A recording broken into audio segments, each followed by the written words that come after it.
반갑습니다. 네, 우리 같이 인사하실까요? 잘 오셨습니다.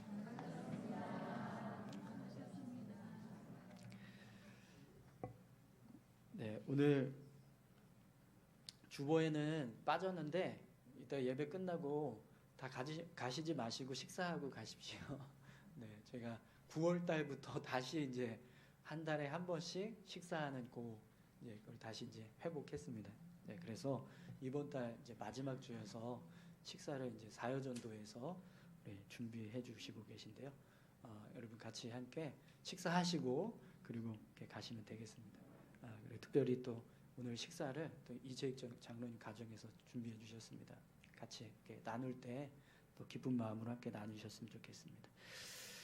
오늘은 사도행전 28장 16절에서 22절까지 말씀을 가지고 예수님만으로 살 수 있는 사람이란 제목으로 같이 함께 말씀을 좀 나누겠습니다. 여러분, 국민일보에서 이전에 기독 청년들을 향해서 설문조사를 한 적이 있었다고 그래요.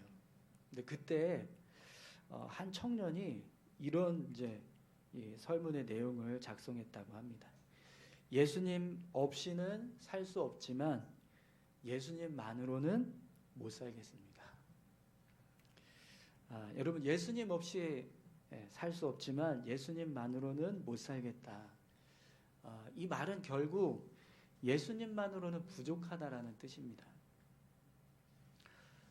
여러분, 하나님의 자녀인 우리가 삶을 살아가는데 예수님만으로 부족해서 그 부족함을 채워줄 수 있는 다른 무엇이 필요하다면 여러분, 과연 그것이 무엇일까요? 예수님만큼 내 마음을 만족시켜 줄 수 있는 다른 무엇인가가 있어야 한다라고 한다면 그럼 과연 그것이 뭘까요? 여러분, 그런 것이 있을까요? 예수님만큼 내 마음을 만족시켜 줄 수 있는 다른 무엇인가가 정말 우리에게 필요할까요? 여러분, 사실 이 말은요, 예수님의 가치, 예수님에 대해서 제대로 모르고 있거나 아니면 예수님을 제대로 믿지 못하는 사람의 고백일 겁니다. 정말 예수님을 믿는 사람이라면 내가 삶을 살아가는데 예수님만으로는 못 살겠다라는 고백을 할 수 없습니다. 정말 예수님을 믿는 사람은요, 예수님이 전부라고 믿기 때문입니다. 여러분, 사도 바울은요, 빌립보서 3장 8절에서 9절에 이런 고백을 했습니다. 또한 모든 것을 해로 여김은 내 주 그리스도 예수를 아는 지식이 가장 고상하기 때문이라. 내가 그를 위하여 모든 것을 잃어버리고 배설물로 여김은 그리스도를 얻고 그 안에서 발견되려 함이니 내가 가진 의는 율법에서 난 것이 아니요 오직 그리스도를 믿음으로 말미암은 것이니 곧 믿음으로 하나님께로부터 난 의라. 아멘. 바울은요, 예수님이 전부라는 것을 확신했습니다. 그래서 바울은 자신이 가지고 있는 모든 것을 예수님을 얻기 위해서 다 버렸다라고 말합니다. 바울은요, 자신이 가지고 있는 것 모든 것을 다 버리고 예수님을 얻는 것이 자신에게 더 유익하다라고 믿었던 거죠. 그래서 자신이 가지고 있는 모든 것, 그걸 다 버렸다라는 거예요. 여러분, 마태복음 19장 21절에도 보면 예수님께서 영생을 얻기 위해서 찾아왔던 부자 청년에게 이런 이야기를 하십니다. 예수께서 이르시되 내가 온전하고자 할진대 가서 내 소유를 팔아 가난한 자들에게 주라. 그리하면 하늘에서 보화가 내게 있으리라. 그리고 와서 나를 따르라 하시니. 예수님은 부자 청년에게 너의 모든 소유를 다 팔아서 가난한 자들에게 다 나눠주고 너는 나를 따르라, 이렇게 말씀하십니다. 예수님께서 이렇게 말씀하신 이유는요, 이 부자 청년이 예수님께 어떻게 하면 영생을 얻을 수 있습니까? 이런 질문을 했기 때문입니다. 그리고 예수님은 그 질문의 답으로 이 부자 청년에게 영생을 얻을 수 있는 방법에 대해서 알려준 거예요. 그럼 여러분, 왜 예수님께서 이 부자 청년에게 이렇게 이야기를 했을까요? 예수님을 붙잡는 것만으로 영생을 얻는데 충분하기 때문에. 이 세상에 있는 것을 다 버리고 이 세상에 있는 것이 없어도 예수님 한 분만으로 충분히 영생을 얻을 수 있기 때문에, 그래서 너는 나를 따르라. 너가 가지고 있는 것을 다 나눠주고 너는 나를 따르라. 이렇게 말씀하셨던 거죠. 여러분, 분명 우리가 예수님을 진정으로 믿으며 삶을 살아간다면 예수님이 나의 삶의 전부가 될 수 있어야 합니다. 예수님이 없으면 살 수 없지만 예수님만으로는 못 살겠다. 이것은요, 예수님이 전부라고 생각하지 않는다라는 거예요. 그런데 여러분, 그 모습은 예수님을 진정으로 믿는 모습이 아니라는 겁니다. 사랑하는 성도 여러분, 오늘 저와 여러분들이 예수님이 전부가 될 수 있기를 소망합니다. 그래서 여러분, 오늘 본문에 바울의 모습을 보면 바울은 예수님을 전부라고 생각하면서 사는 사람이었다는 것을 알게 돼요. 오늘 본문 16절에 보면 바울이 로마 당국으로부터 꽤 후한 대우를 받고 있는 모습을 보게 됩니다. 여러분 16절을 한번 보시겠어요? 우리가 로마에 들어가니 바울에게는 자기를 지키는 한 군인과 함께 따로 있게 허락하더라. 아멘. 바울이 로마에 도착을 했습니다. 그래서 그곳에 있는 이제 로마 황제 근위대에게 넘겨주게 되었을 거예요. 오늘 이제 본문에는 그런 내용이 나오지 않는데 이 원어 성경 가운데 어떤 사본에는 백부장은 그 죄수들을 스트라토 페다르케에게 넘겨주었다, 이런 문장이 포함되어 있는 사본이 있다고 그래요. 그러니까 사도 바울이 로마에 도착을 했을 때 백부장 율리오가 이제 이 로마 황제 근위대 대장인 이 스트라토 페다르케라고 하는 이제 직분을 가지고 있는 사람에게 바울을 넘겨줬다라는 거예요. 그러니까 이제 바울이 로마 근위대에 넘겨진 모습을 이야기하는 겁니다. 그러면 여러분, 바울이 이 로마 근위대에 넘겨졌을 때 그가 있어야 할 장소가 어디일까요? 근위대가 감독하는 감옥으로 가야 돼요. 그런데 오늘 본문을 보면 어떤 영문인지는 모르겠지만 바울이 그 군의대가 관리하는 감옥에 가서 감금되는 게 아니라 홀로 한 명의 군인과 같이 거처를 마련해서 따로 생활을 할 수 있게 됐다는 겁니다.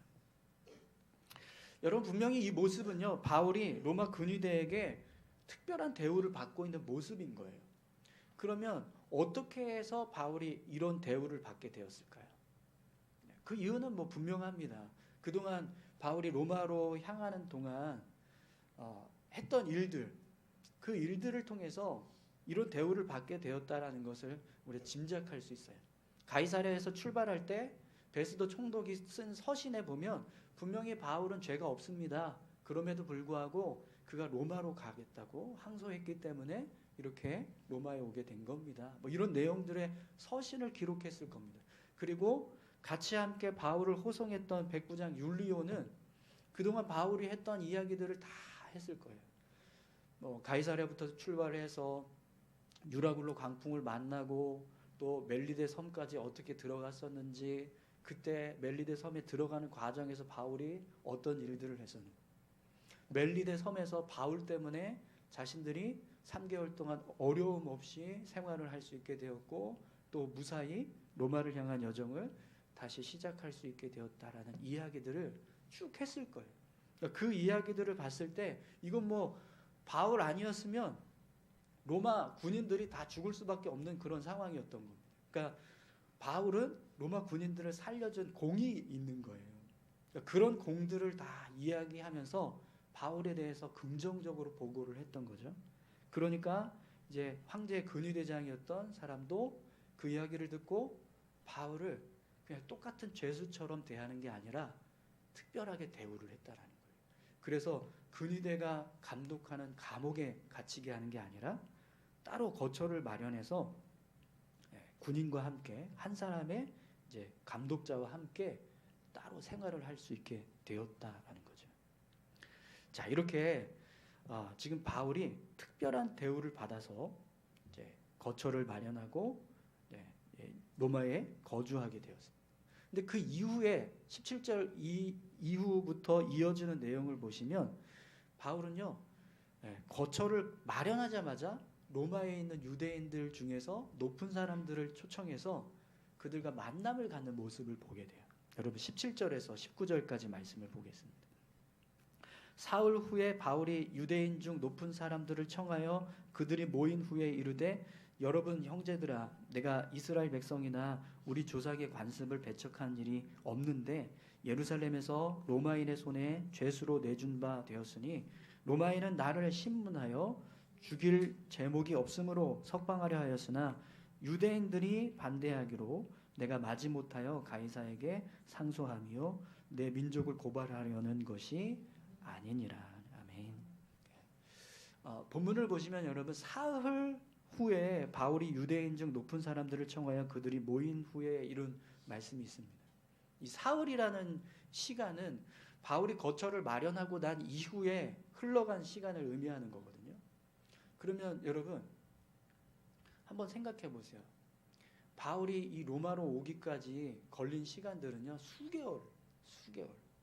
그리고 로마로 오는 여정에서 바울이 겪었던 일들은 뭐 이렇게 평안하게 즐겁게 막 여행을 즐기면서 온 그런 과정이 아니었어요. 정말 엄청난 고생을 하고 죽을 뻔한 상황들을 여러 번 겪으면서 겨우 정말 구사일생으로 로마에 도착을 했습니다. 그리고 이제 로마 당국에 그래도 특별한 어떤 대우를 받아서 거처를 예비하고 쉼을 얻게 된 거예요. 그럼 여러분 그때 그 상황을 한번 생각해 보십시오. 바울이 얼마나 피곤했을까요? 얼마나 지쳐 있었을까요? 사실 오늘 본문에 보면 감옥에 갇히지 않고 바울이 따로 거처를 예비해서 있게 되었다라고 기록하고 있는데 사실 이 모습도요, 막 되게 편안한 안정된 어떤 거처를 예비한 게 아니에요. 역사적인 문헌들을 보면 바울이 예비한 거처가 그냥 헛간, 마구간 같은 그런 곳이었다라고 그래요. 그럼 여러분 뭐 그 거처가 뭐 아무리 편해봐야 얼마나 편하겠습니까? 헛간 같은 데서 생활을 한다고 생각을 해보세요. 그게 뭐가 편하겠어요? 그냥 감옥에 갇히지 않는 것 정도 더 편한 거예요. 그런 곳에서 바울이 거처를 예비하고 이제 안식을 얻을 수 있는 시간을 갖게 된 거예요. 그럼 여러분 모처럼 만에 주어진 이 여유로운 시간을 어떻게 보내는 것이 좋을까요? 여러분이라면 이런 상황이 되었을 때 어떻게 하시겠습니까? 제가 지난 그 휴가 때 휴가를 갔다 오고 나니까 더 피곤하더라고요. 그래서 휴가 여독 푸느라고 며칠을 더 막 이렇게 정신을 못 차리고 막 지냈던 모습이 있었는데 놀러 갔다 오는 것도 되게 힘들어요. 그래서 그 놀러 갔다 와도 막 피곤해서 그 여독을 풀어야 되는 겁니다. 그럼 여러분 바울은 어땠을까요? 얼마나 피곤했을까요? 얼마나 지쳐 있었을까요? 특히 바울의 나이가 이 로마 여정을 시작할 때 당시부터 이미 노년이었어요. 인생의 말기를 걸어가고 있는, 황혼을 걸어가고 있는 나이였어요. 그러니까 나이도 이제 다 힘이 빠져서 지칠 대로 지쳐있는 나이임에도 불구하고 수개월 동안 정말 죽을 고비를 거치면서 힘겹게 로마에 도착을 했습니다. 그때 사도 바울이 이 시간을 어떻게 보내는 것이 일반적인 모습일까요? 당연히 모든 사람들이라면 이제 좀 도착했으니까 조금 좀 몸을 추스릴 때까지 안정을 좀 찾자. 이렇게 하지 않겠습니까? 그죠? 근데 오늘 본문을 보시면요.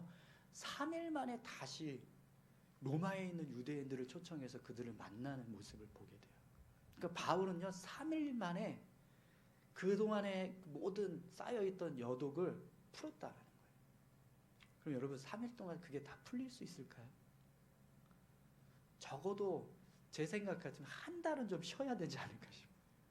근데 바울은 그걸 3일 만에 다 풀었어요. 그리고 유대인들을 만납니다. 근데 오늘 본문을 보시면 유대인들을 만나게 되었던 이유도 그들과 뭐 교제하기 위해서가 아니라 로마에 있는 유대인들에게 복음을 전하기 위해서였습니다. 여러분 20절 말씀을 한번 보시겠어요? 이러므로 너희를 보고 함께 이야기하려고 청하였으니 이스라엘의 소망으로 말미암아 내가 이 쇠사슬에 매인 바 되었노라. 아멘. 바울이 유대인들에게 자신이 왜 로마에 오게 되었는가 그 이야기를 앞에서 합니다. 그러면서 20절에서 이스라엘의 소망으로 말미암아 내가 이 쇠사슬에 매인 바 되었노라 이런 고백을 하고 있어요. 그럼 여러분 바울이 말하고 있는 이 이스라엘의 소망이 뭘까요? 예수 그리스도입니다. 예수님 이야기를 하고 싶어서 유대인들을 불렀다라는 거예요. 여러분 지금 바울의 모습을 보면 바울은요 정말 예수님을 자신의 삶의 전부라고 생각하면서 살았다라는 걸 분명하게 알 수 있습니다. 수많은 우여곡절 끝에 겨우 로마에 도착해서 그래도 로마 당국의 특별한 대우를 받고 감옥에 갇혀 있는 것보다는 그래도 편안한 안식처에서 쉼을 얻게 되었습니다. 그러면 누구나 이 순간에 자 이제 좀 쉬자 이렇게 생각할 법도 한데 바울은요 그런 순간조차도 자기 자신을 위해서 사용하기보다 주님을 위해서 사용하고 있다는 거예요. 여러분 정말 몸이 피곤하고 힘들어서 막 쉬고 싶은데 주님이 우리 마음에 너가 필요하다. 너가 좀 감당했으면 좋겠다. 이렇게 마음을 주신다고 한번 생각해 보세요. 그럼 여러분 그때 여러분 어떻게 하시겠습니까?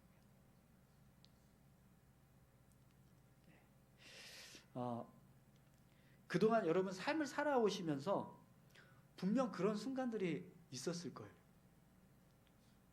내가 너무 힘든데, 내가 너무 피곤한데, 그래서 쉬고 싶은데 예수님께서 내 마음에 너가 좀 했으면 좋겠다. 이렇게 마음에 부담을 주시는 거예요. 그런 순간들이 여러분 삶 가운데 있으시지 않았습니까? 어떠세요? 한 번도 없으셨나요? 네, 분명히 있으셨을 거예요. 저는 분명히 여러분들이 그때 주님을 위해서 헌신했을 거라고 믿습니다. 네, 이럴 때 아멘 하셔야 더 은혜가 되는 거예요. 네. 네. 그럼 여러분 한번 생각해 보십시오. 그런 순간에 내가 정말 주님을 위해서 헌신을 했다라고 한다면 그때의 모습을 한번 떠올려 보십시오. 혹시 야 괜히 했다. 에이, 그냥 집에 갈 걸. 그렇게 생각하면서 후회하셨던 적이 있으십니까? 아마 없으실 거예요.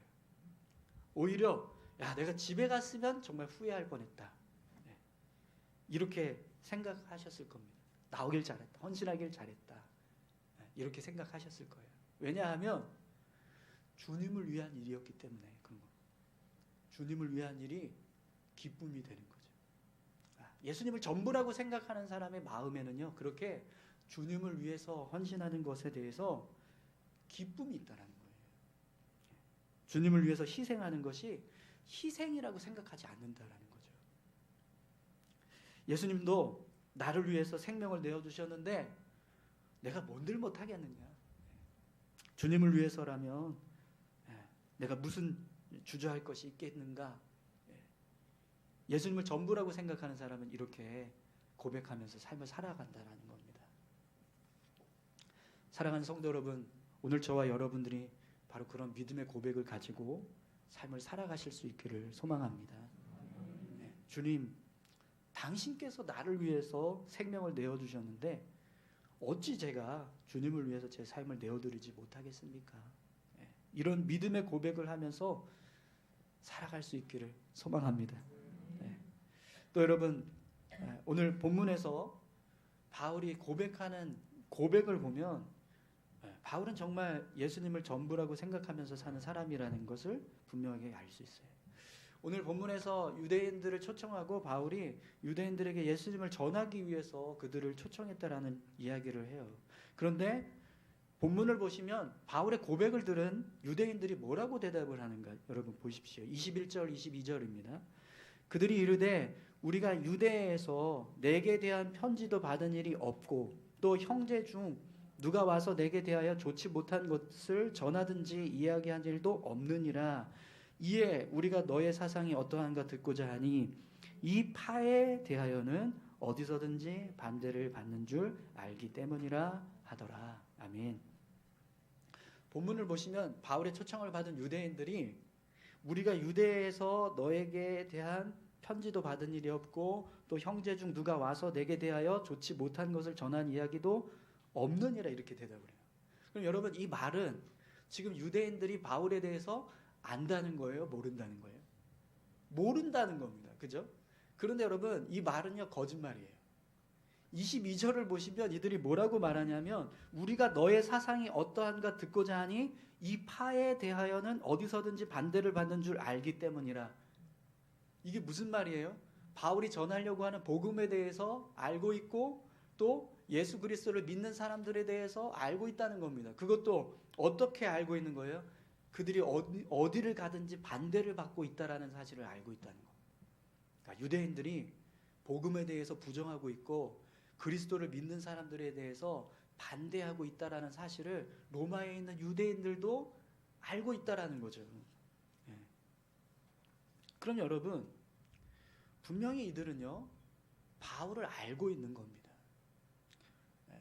이들이 지금 복음에 대해서 그리고 예수 믿는 사람들에 대해서 그 어느 곳에 가든지 반대를 받고 있다라는 걸 알고 있다라는 건 여러분 어떻게 알게 되었을까요? 그러면 누군가 그 이야기를 해줬을 거 아니에요, 그죠? 네. 그러면 그 이야기들을 듣게 되었을 때, 여러분 보통 로마에 있는 유대인들이었다면 그런 그리스도인들에 대한 소식을 어디서부터 듣게 되었을까요? 이방 지역, 그 로마 근처에 있는 이방 지역에서부터 소식이 전달되었을 겁니다. 물론 뭐 예루살렘에서도 유대인들이 와서 이야기해줬을 수도 있습니다. 근데 여러분 그러면 그때 이 유대인들이 들었던 소식의 내용들을 한번 생각해 보십시오. 어떤 내용들이었을까요? 이방인 지역에서 복음을 전하고 유대인들로부터 배척을 받고 했던 사람이 누구예요? 사도 바울이에요. 네. 그러니까 아마 유대인들이 이런 소식을 들었을 때 대부분의 주된 내용은 사도 바울에 대한 이야기들로 가득했을 겁니다. 그러면 여러분 이들은 분명히 바울이 누구인지 그리고 무엇을 하기 위해서 왔는지 충분히 알 수 있었을 겁니다. 그런데도 오늘 본문 말씀을 보면 유대인들은 바울에 대해서 전혀 모른다라고 이야기합니다. 그러면 왜 이렇게 이야기했을까요? 왜 로마에 있는 유대인들이 바울에 대해서 전혀 모르겠다. 너의 이야기를 한번 우리에게 해봐라. 이렇게 이야기한 이유가 뭘까요? 여러분 유대인들의 고백을 브루스라고 하는 신약 학자가 이렇게 해석을 하더라고요. 유대인들이 바울에 대해서 외교적인 입장에서 이야기를 했다. 이게 무슨 뜻이냐면 당시 로마는 유대인들을 좋게 생각하지 않았어요.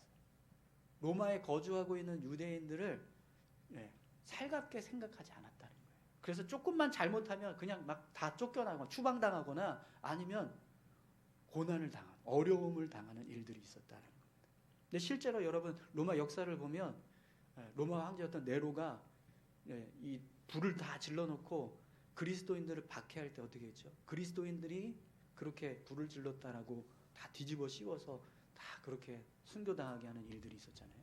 그러니까 로마 사람들은 유대인, 그리스도인들뿐만 아니라 유대인 자체를 좋아하지 않았다.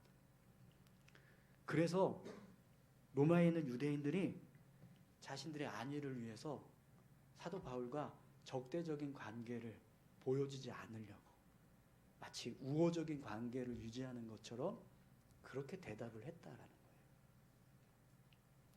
지금 바울이 어떤 상태에 있습니까? 로마 군인에 함께 지금 거처에 예비해 있습니다. 그리고 그렇게 거처를 마련하게 된 이유가 뭐예요? 로마 황제 근위대에 긍정적인 평가를 받고 이렇게 지금 거처에 예비해 있는 거예요. 그러면 그 모습을 볼 때 유대인들의 입장에서는요, 바울이 어떻게 보였을까요? 로마 당국과 더 가까운 사이인 것처럼 보여질 수밖에 없는 겁니다. 그러니까 로마의 어떤 이제 지지를 받고 있는 상황이 된 거죠. 그런 모습이 되었을 때 유대인들의 입장에서 바울과 부정적인 관계를 드러내고 적대적인 어떤 행위를 했을 때 그게 로마 당국의 이슈가 되고 그걸 통해서 로마 당국으로부터 자신들이 불이익을 당하게 되면 안 되니까. 그런 이유 때문에 바울을 향해서 우리가 너에 대해서 잘 모른다. 그러니까 한번 이야기해봐라. 이렇게 했다는 거예요. 근데 사실은 바울이 누구인지 그리고 복음이 무엇인지 예수 그리스도를 믿는 사람들이 어떤 사람들인지 그들은 분명히 알고 있었다는 거예요. 그리고 로마에 있는 유대인들조차도 사실은 바울에 대해서 어떤 입장을 취하는 걸 원했을까요? 부정적으로 대하는 거예요. 배척하고 싶었을 거라는 거예요. 그런데도 불구하고 자신들이 거주하고 있는 이 로마에서 안정적인 생활을 유지하기 위해서는 어쩔 수 없이 바울과 이런 관계를 유지해야 된다는 거예요. 그럼 여러분 이 모습을 한번 생각해 보십시오. 사실 유대인들은요, 자신들의 종교가 삶의 전부라고 생각하는 사람들입니다. 유대교 사람들의 이제까지 바울을 향해서 했던 이야기들을 한번 보십시오. 행위들을 한번 보세요. 어떻게 했습니까? 정말 죽일 듯이 바울을 배척했잖아요. 그런데 오늘 본문에서 로마에 있는 유대인들은요, 어떻게 하고 있는 거예요? 그런 자신들의 종교적인 입장이 있음에도 불구하고 로마에서 안전하게 거주하기 위해서 우호적인 것처럼 보여지기, 그렇게 행동했다라는 거예요. 복음에 대해서 전하라고 하는 바울에 대해서 사실 다른 지역에 있는 유대인들처럼 큰 소리치고 바울을 배척하고 싶은 마음이 그들에게도 있었을 거라는 거죠. 그런데도 불구하고 로마에 있는 유대인들은 그걸 다 감추고 오히려 우호적인 것처럼 보여지도록 행동했다는 겁니다. 여러분, 이 모습이 과연 자신들이 정말 삶의 전부라고 생각하는 그 종교를 붙잡고 살아가는 모습이라고 할 수 있겠습니까? 유대인들은 사실 가는 곳마다 바울에게 반대를 하고 배척하는 일을 했어요. 근데 그렇게 했던 이유는 유대인들의 삶에 유대교는 정말 전부였기 때문에 그걸 지키기 위한 나름대로의 노력을 한 거예요. 그런데도 불구하고 로마에 있는 유대인들은요, 그렇지 않았다는 거죠. 사실 유대교의 입장에서 바울은요, 반역자예요. 배교자. 그리고 이단 괴수입니다. 그리스도를 믿는 사람들의 어떤 지도자로서 그 자리에 있을 때 유대교 지도자들의 입장에서 오늘 본문에도 보면 유대교 중에 높은 사람들이라고 돼 있잖아요. 그러니까 지도자급인 거예요. 로마에 있는 지도자들. 그들 입장에서 봤을 때 바울은 이단의 괴수인 거예요. 그럼 사실은 바울에 대해서 자신들의 종교적인 입장을 드러내는 것이 맞을 겁니다. 그럼에도 불구하고 그들은 하지 않았다라는 거죠. 근데 여러분, 사도 바울이 20절에서 그들을 향해 뭐라고 고백하는가 다시 한번 보십시오. 이러므로 너희를 보고 함께 이야기하려고 청하였으니 이스라엘의 소망으로 말미암아 내가 이 쇠사슬에 매인 바 되었노라. 사도 바울은요, 자신이 쇠사슬에 매여 있는 것이 이스라엘의 소망을 위한 일이다 라고 고백합니다. 근데 여러분, 이스라엘의 소망이 무엇이죠? 지금 바울이 말하는 이스라엘의 소망은요, 메시아예요. 예수 그리스도를 지칭하는 게 아니라 메시아, 유대인들조차도 소망이라고 품고 기다리는 고대하는 메시아, 그 이스라엘의 소망을 위해서 내가 쇠사슬에 매였다라고 고백을 하고 있다는 거죠. 쇠사슬에 매여 있다라는 건 여러분, 자신이 지금 죄수의 신분이라는 겁니다. 감옥에 갇혀서 자유를 빼앗긴 채 살아가야 한다는 걸 지금 이야기하는 거예요. 그런데 바울은 그런 자신의 모습이 이스라엘의 소망을 위한 일이다라고 고백하고 있다는 거죠. 그럼 여러분, 이 고백은요, 어떤 고백인 거예요? 내가 하나님을 위해서 나 자신이 죄수가 되는 신분이 되고 감옥에 갇히는 고난을 당해도 나는 아깝지 않다, 두렵지 않다, 이스라엘의 소망을 위해서라면 얼마든지 나는 이런 일을 할 수 있다, 이렇게 고백하고 있다라는 거죠. 그럼 여러분, 지금 로마 유대인들의 모습과 바울의 모습을 볼 때 누가 자신이 믿는 믿음을 삶의 전부라고 생각하면서 살아가는 모습이라고 할 수 있을까요? 누가 전부라고 생각하는 거예요? 바울입니다. 그렇지 않습니까?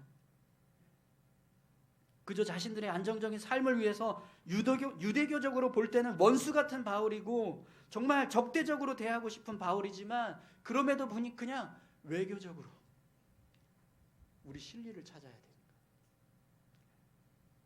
그러면서 소심하게 대하고 있는 유대인들의 모습.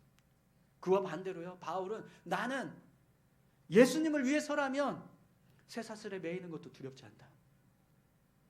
내가 지금 이렇게 매여 있는 것은 주님을 위한 일이다 라고 고백하고 있다는 거예요.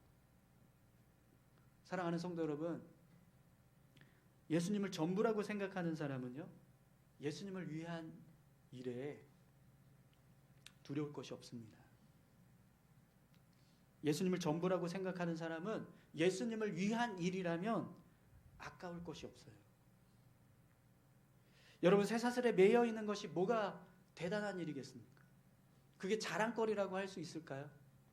그런데 바울은 그게 자랑이라고 말합니다.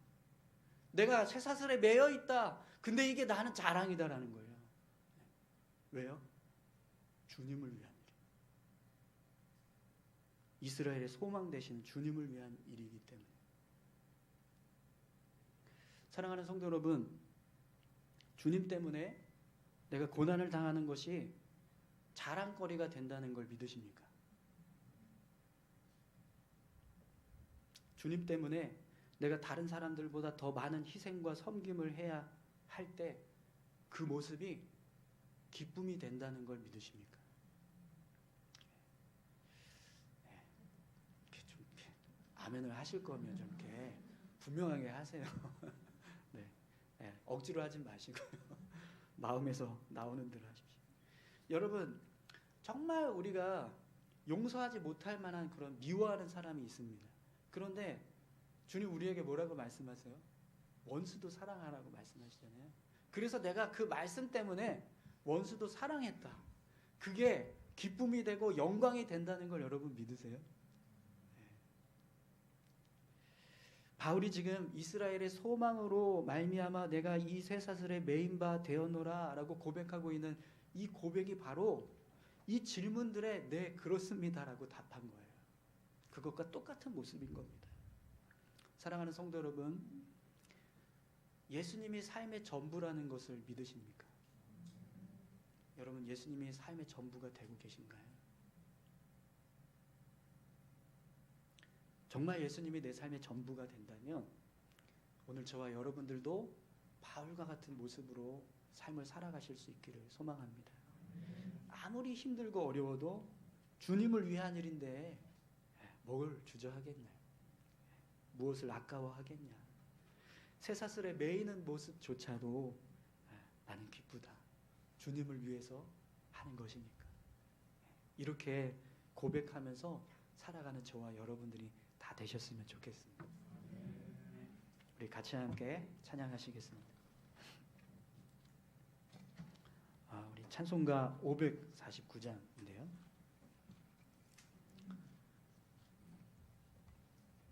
여러분, 주님을 전부라고 생각하는 사람이라면 이렇게 살 것 같습니다. 이 찬양의 가사처럼. 그죠? 우리 같이 믿음으로 고백하겠습니다. 내 주여 뜻대로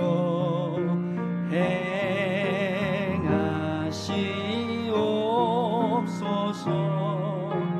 온 몸과 영혼을 다 주께 드리니 이 세상 고락가 주 인도하시고 날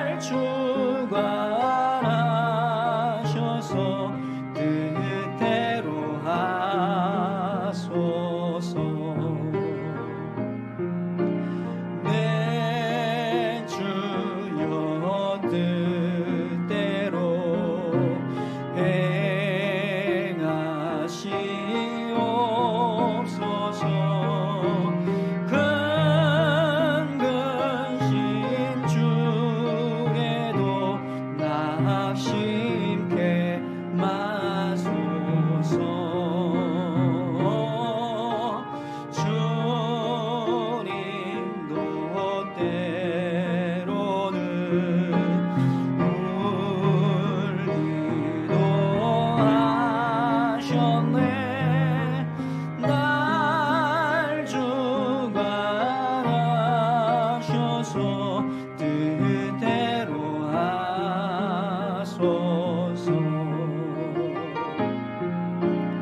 내 주여 뜻대로 행하시옵소서.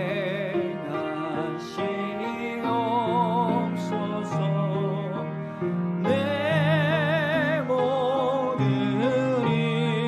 일들을 다 주께 맡기고 전천성 향하여 고요히 가리니. 살든지 죽든지 뜻대로 하소서. 우리 다 같이 함께 여러분 기도하겠습니다. 함께 기도하실 때요, 주님, 정말 어떤 청년처럼 예수님 없으면 살 수 없지만 예수님만으로도 살 수 없다, 그렇게 고백하는 모습이 아니라 예수님만이라도 만 있으면 살 수 있습니다. 아무것도 없어도 예수님만 있으면 살 수 있습니다 라고 고백하는 우리 모두가 되기를 소망합니다. 그런 모습으로 살아갈 수 있게 해달라고, 정말 주님의 뜻대로 온전히 사는 저희들 될 수 있게 해달라고 우리 같이 함께 기도하기 원합니다. 함께 기도하시겠습니다. 아버지 하나님, 감사합니다. 주님, 우리를 위해서 생명을 주시고 또 하나님의 자녀로 우리를 세워주시니 감사합니다. 그 은혜를 날마다 생각할 때마다 주를 위해서 살아갈 수밖에 없음을 고백합니다. 예수님, 분명 우리 삶의 소망이 되십니다. 우리 삶의 전부이십니다. 주님, 그 믿음의 고백을 우리가 온전히 고백할 수 있게 하시고 주를 위해서 삶을 살아갈 수 있도록 역사해 주시옵소서. 오늘 사도 바울의 모습을 봅니다. 피곤하고 지쳐있는 육신임에도 불구하고 주를 위해서 온전히 헌신하는 바울의 모습처럼 오늘 저희들의 삶도 그렇게 주님을 위한 일에 기꺼이 내어줄 수 있는, 우리의 삶을 내어드릴 수 있는 삶이 되게 도와주시옵소서. 아버지 하나님, 아무리 힘들고 어려운 일도 주님을 위해서 하는 일이라면 영광인 줄 믿습니다. 무엇을 주저하며 살겠습니까? 주님 뜻대로 사는 저희들 되게 도와주시옵소서. 그렇게 주님만이 전부인 것처럼 살아갈 수 있는 믿음을 주시옵소서. 주님 감사합니다.